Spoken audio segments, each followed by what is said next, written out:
সাধারণ বিজ্ঞান পার্ট ৮ এর প্রথম কোশ্চেন, হাইপারমেট্রোমিয়ার কারণ কি?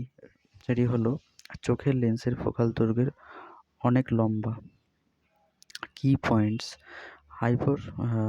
হাইপারমেট্রোপিয়া এবং হাইপারমেট্রিয়ার চোখ দূরের বস্তুকে স্পষ্টভাবে দেখতে দেয়, কিন্তু কাছের বস্তুকে নয়।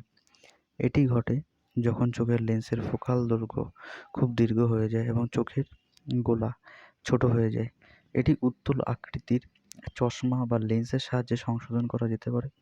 এবং হাইপারমেট্রোপিয়া হলো দৃষ্টিশক্তির একটি ত্রুটি, যার কারণে আলোর রশ্মি রেটিনার দিকে ফোকাস করা অসম্ভব, কিন্তু এর পিছনে থাকে। এটি ত্রুটির প্রধান কারণ হলো অপর্যাপ্ত চোখের দৈর্ঘ্য। অনেক লোক হাইপারমেট্রিয়াতে ভোগে, এমনকি এটি না জেনে কারোর চোখ স্বয়ংক্রিয়ভাবে ত্রুটির জন্য ক্ষতিপূরণ দেয়। অতিরিক্ত তথ্য, হাইপারমেট্রিয়া ত্রুটির কারণ: ১. যেরকম চোখের যে গোলা ছোট হওয়ার কারণে চোখের লেন্স এবং রেটিনার মধ্যে দূরত্ব কমে যায়। এটা হচ্ছে রেটিনা, আর এটা হচ্ছে তোমার focus, nearby object to focus. আর এখানে হচ্ছে আমার চোখের রেটিনার থেকে এসে আমার পিছনে image from behind to retina, so I can see nearby object. আবার এখানে হচ্ছে কি, চোখের মধ্যে আমি এটাকে দূরের বস্তুকে দেখছি, এখান থেকে আমার এই যে রেটিনার মধ্যে এসে আমাকে এই পিছন দিক থেকে আমাকে ইমেজ ফোকাস করছে, তাই আমি এই বস্তুটাকে দেখতে পাচ্ছি। নেক্সট হলো ২ নম্বর, চোখের লেন্স পাতলতা বা বৃদ্ধির কারণে ফোকাল দৈর্ঘ্য বৃদ্ধি হয়। যেরকম এখানে এন এবং এন ড্যাশ মানে nearby point of the eye, ঠিক আছে? তো এখানে কি হচ্ছে, image from retina, so eye to can see the to nearby object to clearly, ঠিক আছে? তারপরে নেক্সট হচ্ছে কি, এখান থেকে যখন দেখছে লেন্সের সাহায্যে, যখন এই লেন্সটা এখানে যখন একটা লেন্স ব্যবহার করা হচ্ছে, এর সাথে পড়ছে যখন, একটা বস্তুকে দেখছে যখন, তখন কি হচ্ছে রেটিনার সামনে, so by to help to convex lens eye to can see the nearby object, মানে একে সাহায্য করছে এই লেন্সটা আমাদের এই রেটিনার চোখে। নেক্সট হচ্ছে যে তোমার মেট্রোপিয়া ত্রুটি সংশোধন কি, হাইপারমেট্রোপিয়া সংশোধন করার জন্য আমরা চশমাগুলিতে উত্তল লেন্স ব্যবহার করি, কারণ উত্তল লেন্স প্রকৃতিতে একত্রিত হয় এবং উত্তল লেন্সের অভিসারী শক্তি কাছাকাছি বস্তু থেকে আসা সমস্ত রশ্মিকে একত্রিত করে, যার কারণে বস্তুর চিত্র রেটিনায় তৈরি হয়। এখানে এই যে অবজেক্ট আমার পয়েন্ট হচ্ছে কি নিয়ার আই পয়েন্ট, আমি এখানে পয়েন্ট দেখছি, আবার এখানে একটা পয়েন্ট আছে, এখান থেকে কি হচ্ছে image to retina, so can be to near object to clearly. Next questions, উদ্ভিদের কোন অংশে সালোকসংশ্লেষের জন্য বায়ু থেকে কার্বন ডাই অক্সাইড গ্রহণ করে? সেটা হচ্ছে পত্ররন্ধ্র থেকে। কি পয়েন্টস, সালোকসংশ্লেষ ১ নম্বর পয়েন্ট, এমন একটি প্রক্রিয়া যার মাধ্যমে সবুজ উদ্ভিদ এবং অন্যান্য জীব কার্বন ডাই অক্সাইড এবং জল থেকে পুষ্টি সংশ্লেষ করতে সূর্যালোক আমরা ব্যবহার করতে পারি। ২ নম্বর পয়েন্ট, এই প্রক্রিয়াতে উদ্ভিদ ক্লোরোফিল এবং কার্বন ডাই অক্সাইড, জল, সূর্যালোক ব্যবহার করে অক্সিজেন নির্গত করে। ৩ নম্বর পয়েন্ট, সূর্যালোকে ক্লোরোফিল দ্বারা শোষিত হয়। আর ৪ নম্বর পয়েন্ট, পত্ররন্ধ্র হলো পাতার এপিডার্মিস বা বহিঃত্বকে থাকা ছোট ছোট ছিদ্র, এবং এটি উদ্ভিদের কার্বন ডাই অক্সাইড গ্রহণের জন্য দায়ী। সুতরাং রন্ধ্রের মাধ্যমে কার্বন ডাই অক্সাইড গ্রহণ করা, যেরকম পত্ররন্ধ্র, এটা একটা ছবি ইমেজ, এটা যেটা পত্ররন্ধ্র, এটা হচ্ছে কি তোমার এপিডার্মিস সেল, এটা হচ্ছে তোমার সাবসিডিয়ারি সেলস, এটা হচ্ছে তোমার স্টোমাটামাল ফুড, এটা হচ্ছে তোমার গার্ড সেল। প্রতিটি পত্ররন্ধ্র দুটি বৃক্ক বা শিমের আকারের এপিডার্মাল কোষ বা প্রহরী কোষ দ্বারা বেষ্টিত থাকে।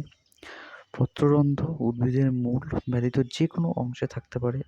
প্রহরী কোষগুলি সীমান্তবর্তী, এপিডার্মাল কোষগুলি অ্যাক্সেসরি কোষ বা সহায়ক কোষ বলে এবং বাসস্থানে ভিত্তিতে বিভিন্ন উদ্ভিদ প্রজাতির মধ্যে পত্রতন্ত্র সংখ্যা ধরন পরিবর্তিত হয়।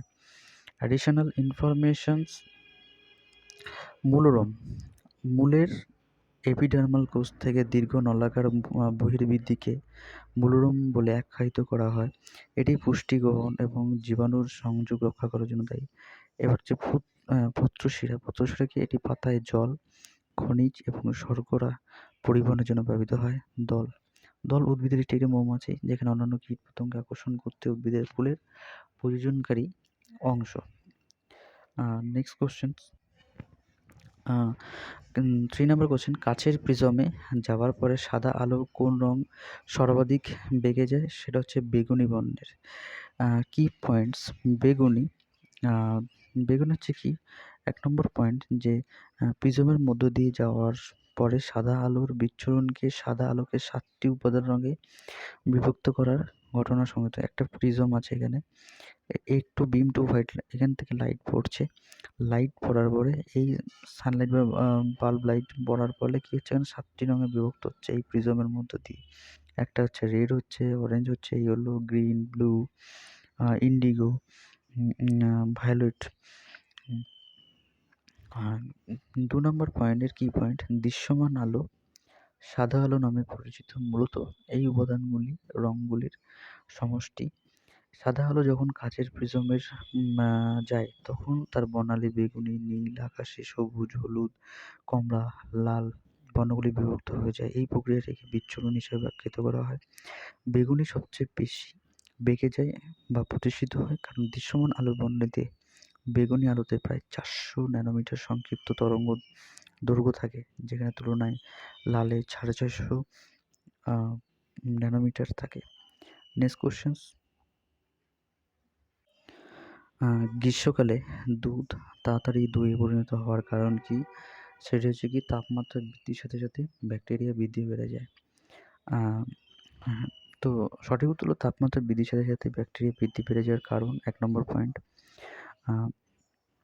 গ্রীষ্মকালে দুধ তাড়াতাড়ি দইয়ে পরিণত হয় কারণ তাপমাত্রা বৃদ্ধির সাথে সাথে ব্যাকটেরিয়া বৃদ্ধি বেড়ে যায়। 2 নম্বর পয়েন্ট, উচ্চ তাপমাত্রায় ব্যাকটেরিয়া বৃদ্ধির জন্য এটি আদর্শ।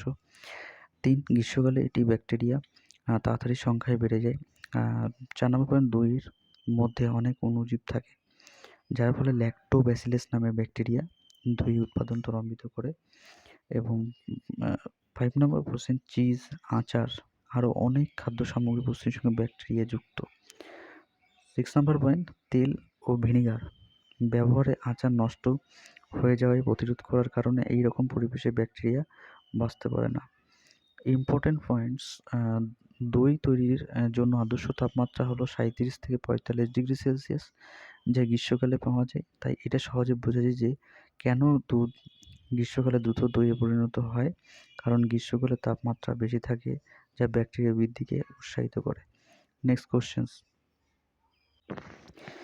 5 নম্বর কোশ্চেন, 5 কেজি ভরের একটা স্থির অবস্থায় একটি বস্তুকে অবিচ্ছিন্ন বল প্রয়োগের ফলে 3 মিটার পার সেকেন্ডে বেগ অর্জন করে বলের কৃতকার্যের মান কত?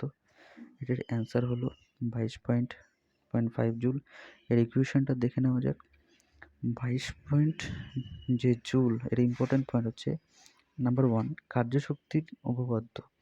একে বলা হয়েছে যে কোনো বস্তুর উপর ক্রিয়াশীল সমস্ত বলে দ্বারা কৃতকার্য সমষ্টি সেই বস্তুর গতিশক্তির পরিবর্তনের সমান।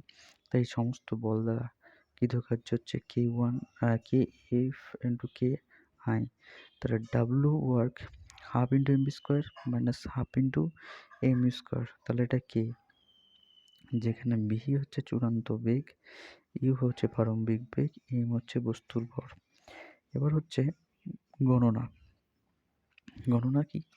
ভর হচ্ছে 5 কেজি, চূড়ান্ত বেগ হচ্ছে 3 মিটার সেকেন্ড, প্রারম্ভিক বেগ হচ্ছে মিউ 0 মিটার পার সেকেন্ড, যা কার্যশক্তির উপপাদ্য অনুসারে কৃতকার্য ইকুয়াল টু গতিশক্তির পরিমাণ মানে ডাব্লিউ টু কাইনেটিক এনার্জি।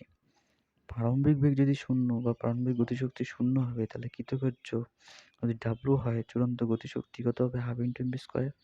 তার ডাব্লিউ হাফ ইন্টু তারপরে কি ভর কত? এম হচ্ছে 5, আর বি স্কোয়ার হচ্ছে কি চূড়ান্ত গতি 3 স্কোয়ার 45/2 22 পয়েন্ট জুল। এটা হচ্ছে ইকুয়েশনস।